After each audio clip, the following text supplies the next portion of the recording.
Сәлем барлықтарыңызға. Бүгін мен сіздермен өзімнің күнделікті бет тазартқыш жиынтықтарыммен бөліспекшімін. Яғни ол 4 этаптан тұрады. Бірінші этап deep cleanser деп аталады. Яғни бұл құралдың көмегімен біз бетіміздегі макияждан, шаң тозаңнан, өлі жасушалардан терең тазартамыз. Бұны біз крем сияқты қолданамыз. Яғни бетімізге жағып, сосын уқалаймыз.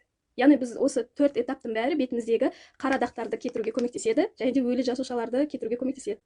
Яғни біз осы құралды қолданып, массаж арқылы бетіміздегі макияжды кетіреміз.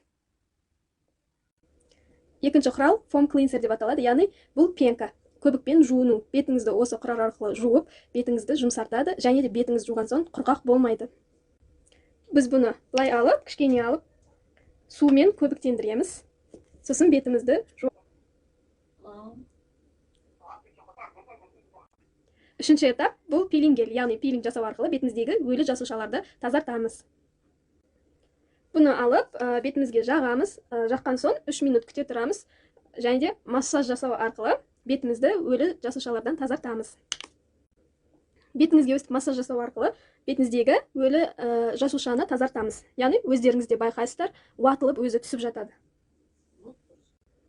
Соңғы 4-ші этап бұл маска пленка. Маска пленка бетіміздегі тесіктерді, яғни пораларды кішірейтеді, одан бөлек бетіміздегі қара точкаларды тазартады. Бұны біз не жұқа, не қалың қылып жақпаймыз, орташа қылып жағамыз.